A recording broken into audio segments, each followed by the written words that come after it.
देखिए ध्यान से, सबसे पहले good morning. Good morning. Good morning sir. देखिए ध्यान से, कल जो है कि हम लोग सैटरडे को जो है हम लोग ब्लड के बारे में पढ़े थे। तो ब्लड में हमने जो है कि ये पढ़ा था कि ब्लड शरीर में किन किन रास्तों से होते हुए जो है कि जा रहा है। ठीक, तो हमने उसको बता दिया। उससे पहले वाला लेक्चर हमारा था हार्ट के बारे में, और हार्ट को हमने डिटेल में बताया था। फिर हार्ट से ब्लड को बाहर निकाला, पूरे शरीर में भेजा। और आज हम लोग पढ़ने वाले हैं सिर्फ ब्लड के बारे में, ठीक है ना। ब्लड जो होता है, ब्लड हमारे शरीर में हर जगह पाया जाने वाला जो है कि एक तरह का पदार्थ होता है जो हर जगह पाया जाता है। इंग्लिश में उसको ब्लड कहते हैं, हिंदी में कहते हैं रक्त। और ब्लड में जो है कि कुछ ऐसी और भी पदार्थ मिलते हैं जो हमारे जो है की वजह से वो ब्लड जो है कि कुछ दूसरे रूप में परिवर्तित हो जाता है, तो वहां पर नाम थोड़ा सा चेंज हो जाता है। जैसे इसमें मैंने एक हेडिंग लिखा है यहाँ पर, प्राकृतिक कोलाइड। हमने प्राकृतिक वर्ड क्यों जोड़ा है वहां पर? प्राकृतिक शब्द इसमें जोड़ा है क्योंकि कोलाइड का मतलब होता है लाल। कोलाइड, कोलाइड का मतलब आप जानिएगा कि ऐसा पदार्थ जिसको जब हम छाने, ध्यान से समझिएगा, ऐसा पदार्थ जिसको हम छाने तो पूरी तरह से आर पार न हो सके। क्या बोला? वह पदार्थ जिसको हम किसी चीज में रख करके छाने, छानने का मतलब छलनी में अगर डाल करके आप छानेंगे तो पूरी तरह से आर पार ना हो सके। जब वो पूरी तरह से आर पार नहीं हो पाएगा तब हम उसको क्या कहेंगे? कोलाइड। समझ में आ रहा है? तब क्या बोलेंगे? कोलाइड। तो क्या बताओ, इस कोलाइड यानी ये जो कोलाइड है, आप लोग विलियन भी पढ़े होंगे, कोलाइडी विलियन का नाम सुने हैं ना। तो गाढ़ा पदार्थ जो होता है उसी को तो कोलाइडी विलियन कहते हैं ना, केमिस्ट्री में। हाँ सर। और यहाँ पर क्या बोला जा रहा है? कोलाइड बोला जा रहा है। तो इसका मतलब यह हुआ कि ये पदार्थ है जिसको हम पूरी तरह से छान नहीं सकते हैं, आर पार जो है कि वो नहीं हो सकता है, तब हम उसको क्या बोलेंगे? कोलाइड। लेकिन यहाँ पर एक शब्द और जोड़े, प्राकृतिक। प्राकृतिक काहे जोड़े हैं? क्यों जोड़े? क्या इसको हम कर रहे हैं? हमारे बॉडी में जो हो रहा है तो हम कर रहे हैं? नहीं ना, ये तो नेचुरल चीज है ना, ये ऑटोमेटिक खुद हो रहा है। तो जो काम खुद होता है उसको हम बोलते हैं वो प्राकृतिक रूप से हो रहा है। समझ में आ रहा है ना? प्राकृतिक रूप से हो रहा है। ऑक्सीजन आ रहा है बाहर से, हम ले रहे हैं, हम ले रहे हैं ना। क्या हम कहते हैं कि आप ऑक्सीजन लो? हम बोलते हैं? नेचुरल चीज है यार, उसको बोलने से नहीं, वो ऑटोमेटिक प्रक्रिया होती है जो नाक के द्वारा शरीर में सिस्टम है जिसके तहत हम उसको ले लेते। कोई दिक्कत किसी को? अब ये जो कोलाइड है ना, कोलाइड का मतलब ब्लड का वह भाग जो गाढ़ा हो चुका है, जिसको हम छान नहीं सकते हैं। समझ में आ रहा? आर पार नहीं हो सकता, उसको क्या कहते हैं? कोलाइड। तो कोलाइड की परिभाषा आप लोग बता सकते हैं। ठीक, अब हम देखते हैं कि इसमें ना एक ऊतक भी मिल रहा है जिसको बोलते हैं संयोजी ऊतक। संयोजी ऊतक का मतलब होता है पूरे शरीर में जो है कि ब्लड को जोड़ करके रखना। यहाँ पर देखिए है कि पूरे शरीर में जोड़ कर रखना। संयोजी का मतलब होता है जुड़ना। संयोजी का मतलब क्या होता है? जुड़ना। संयोजी का मतलब जुड़ना। संयोजी का मतलब जुड़ना। क्या ब्लड आपके पूरे शरीर में पाया जाता है? पाया जाता है, जिसका मतलब ब्लड को शरीर में जोड़ करके रखा जा रहा है। तो जोड़ करके रखा जा रहा है तो कौन रख रहा है? कौन रख रहा है? उस उत्तर का क्या नाम है? कोई दिक्कत किसी को? हमारे बॉडी में क्या पाया जाता है? ब्लड। ब्लड पाया जाता है ना। ब्लड का होना बॉडी में बहुत जरूरी है। ब्लड के न रहने से तमाम प्रकार की समस्याएं आ सकती है, जिसमें से अगर हम ब्लड की बात करें तो ब्लड जो होता है ना, ब्लड में जो है ना, अगर उसका मात्रा देखा जाए, पीएच मान देखा जाए, मात्रा भी बताएंगे, पीएच मान देखा जाए तो ये इसका पीएच मान 7.4 होता है मैक्सिमम, लगभग 7.4 होता है। तो 4 होने के 7.4 होने के साथ साथ हम इसको क्या कहते हैं? क्षारीय। ब्लड जो होता है कैसा होता है? क्षारीय। कैसा होता है? क्षारीय। ब्लड कैसा होता है? क्षारीय। 7 से नीचे जब आता है तो उसको अम्लीय कहते हैं। क्या कहते हैं? अम्लीय। वही बात हमने लिखा है यहाँ पर। 7 से ऊपर रहता है, हल्का सा ऊपर रहेगा तो उसको बेस बोला जाता है, और 7 से नीचे रहेगा तो अम्लीय कहते हैं। 7 पर टिका रहेगा तो उसको न्यूट्रल कहते हैं। क्या बोलते हैं? न्यूट्रल। 7 पर एकदम टिका रहेगा तो न्यूट्रल कहते हैं। 7 से नीचे जाएगा तो क्या कहेंगे? अम्लीय।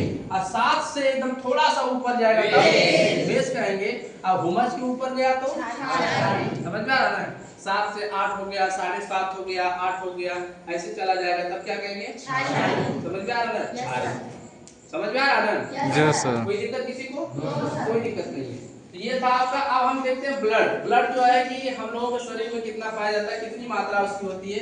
तो मेल का मतलब होता है पुरुष, मेल का मतलब क्या होता है पुरुष। पुरुषों में जो ब्लड पाया जाता है वो टोटल मात्रा में होता है 5.5 लीटर। 5.5 यल का मतलब लीटर, यल का मतलब लीटर, 5.5 का मतलब 5.5 लीटर। कितना?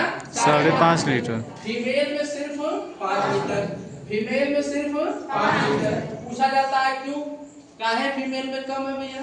तो यहाँ पर आंसर इसका लिखा गया हीमोग्लोबिन के कारण। हीमोग्लोबिन के कारण, हीमोग्लोबिन के कारण, हीमोग्लोबिन के कारण जो है कि महिलाओं में ब्लड कम होता है। इसका मतलब यह है कि महिला में हीमोग्लोबिन की कमी है। क्या है? कमी है। अगर हीमोग्लोबिन को शॉर्ट में कहते हैं एचबी, यहाँ पर लिखे, लेकिन एचबी कहते हैं। यदि एचबी कम है तो ब्लड भी रहेगा कम, एचबी ज्यादा है तो ब्लड भी क्या होगा? ज्यादा। कोई दिक्कत किसी को? निर्माण देखते हैं। ब्लड जो होता है लाल, ये दो जगह से जो है कि बनता है। ब्लड जो है हमारे बॉडी में दो जगह से बनता है। जब हम भ्रूणी अवस्था में रहते हैं, भ्रूणी अवस्था कब बोला जाता है? जब बच्चा माँ के गर्भ में पल रहा होता है। माँ के गर्भ में बच्चा कब तक रहता है? 9 महीने तक रहता है। जब तक बच्चा शरीर से, ध्यान दीजिएगा, जब तक बच्चा माँ के गर्भ से बाहर न आ जाए तब तक की अवस्था को हम बोलते हैं भ्रूणी अवस्था। क्या बोलते हैं? भ्रूणी अवस्था। क्या बोलते हैं? भ्रूणी अवस्था। जब तक माँ के पेट में है तब तक क्या बोलेंगे? भ्रूणी अवस्था। समझ में आ रहा ना? तो जब तक बच्चा माँ के पेट में है तब तक उसका जो ब्लड बन रहा है, कौन बना रहा है? लीवर। कौन बना रहा है? लीवर। कौन बना रहा है? लीवर। कौन? लीवर। कौन? लीवर। कैसे पता चला? बचवा माँ के पेट में है, बचवा माँ के पेट में है। जब बचवा माँ के पेट में जब तक रहेगा तब तक ब्लड को कौन बनाएगा? जब बचवा बाहर आ जाएगा तो बोन मैरो, जब बाहर आ जाएगा तो बोन मैरो, जब बाहर आ जाएगा तो बाहर आ जाएगा तो पेट में लीवर, पेट में लीवर, पेट में लीवर, बाहर। हम सबका जो ब्लड बन रहा है इस टाइम, हम सबके शरीर में जो ब्लड बन रहा है वो ब्लड बोन मैरो में बन रहा है। कहने का मतलब कि बोन मैरो को हिंदी में कहते हैं अस्थि मज्जा। अस्थि मज्जा, अस्थि मज्जा। आप लोग देखें अस्थि मज्जा को, जो मोटी मोटी हड्डियां होती है ना, उनके बीच में आप देखेंगे तो रेड रेड कलर का, लाल लाल कलर की संरचनाएं दिखती हैं। उसमें हल्का हल्का सा छिद्र भी दिखता है। समझ में आ रहा ना? हल्का हल्का सा छिद्र भी दिखता है। उसी को बोलते हैं बोन मैरो या अस्थि मज्जा। जो हमारे वयस्क, जो जैसे हम जब बड़े हो जाते हैं तो हम वयस्क के नाम से जाने जाते हैं, यानी हमें ब्लड जो बनता है वो बोन मैरो में बनता है। कोई दिक्कत किसी को? कोई दिक्कत नहीं है। अब ब्लड को स्टोर करके रखा जाता है स्प्लीन में। कहाँ पर? स्प्लीन में। ब्लड को स्टोर कहाँ पर किया जाता है? स्प्लीन में। स्प्लीन को हिंदी में क्या कहते हैं? क्या बोलते हैं? क्या बोलते हैं? प्लीहा। क्या बोलते हैं? जो प्लीहा होता है उसमें जो ब्लड को स्टोर किया जाता है वो ब्लड लाल मरा होता है। क्या बोला? मरा। क्या बोला? मरा। तो मरा हुआ ब्लड कहाँ पर रखा जाता है? स्प्लीन में। मरा हुआ ब्लड कहाँ पर रखा जाता है? स्प्लीन में। स्प्लीन को हिंदी में क्या कहते हैं? यह हमारे बॉडी में बाएं साइड होता है। किधर? बाएं साइड। उधर के बाएं हिस्से में, पेट उधर माने पेट के बाएं हिस्सा में, पेट के बाएं हिस्सा में कौन सा है? कौन है? स्प्लीन है।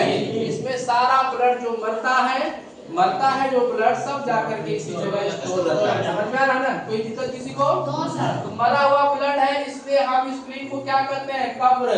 क्या कहते हैं? कब्र। क्या कहते हैं? कब्र। दो नाम से जाना जाता है, कब्र भी कहते हैं और इसको ब्लड बैंक भी कहते हैं। क्या कहते हैं? Blood bank. कब्र दो, कब्र कितने? दो। ब्लड बैंक दूसरा होता है graveyard. Graveyard, graveyard. Blood bank, graveyard. Blood bank और ग्रेव यार्ड। ब्लड बैंक और ग्रेव यार्ड। समझ में आ रहा है ना? ये दो चीजें जो होती हैं जिसको हम क्या बोलते हैं? कब्र। ठीक ना? दो चीज, कब्र को दो नाम से जाना जाता है।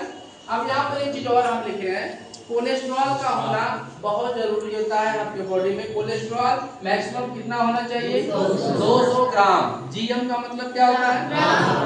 जीएम का मतलब क्या होता है? ग्राम। 200 ग्राम मैक्सिमम कितना होना चाहिए? 200 ग्राम। 200 ग्राम से ज्यादा अगर कोलेस्ट्रॉल आपके बॉडी में पाया गया तो जान लीजिए कि आपके बॉडी में फैट की मात्रा बढ़ रही है। कोलेस्ट्रॉल का बढ़ना हमारे लिए घातक साबित हो जाता है, बड़ी बड़ी बीमारियों को जो है कि पैदा करने के लिए सक्षम हो जाता है, जिसका हम शिकार हो जाते हैं। ठीक ना? तो कोलेस्ट्रॉल कितना होना चाहिए? मैक्सिमम 200 ग्राम। डीएल भी बोलते हैं, डेसिमल लीटर भी कहा जाता है उसको, डीएल। ठीक ना? उसको डेसिमल बोला जाता है। ये कैसा होता है? चिपचिपा होता है। कोलेस्ट्रॉल कैसा होता है? चिपचिपा होता है। कैसा? चिपचिपा होता है। हीमोग्लोबिन जो होता है ना, हीमोग्लोबिन जिसकी कमी की वजह से ब्लड कम हो रहा था, ये मेल में पाया जाता है 14 ग्राम। कितना? 14 ग्राम। और फीमेल में पाया जाता है 13 ग्राम। तो 13 ग्राम यानी फीमेल में कम, इसलिए ब्लड क्या होता है? कम। अब मेल में ज्यादा, इसलिए ब्लड जो उसमें होता है ज्यादा। कोई दिक्कत? कोई दिक्कत नहीं है। एक चीज और देखा गया है हीमोग्लोबिन में, ये लोहा भी मिलता है, आयरन। ठीक है?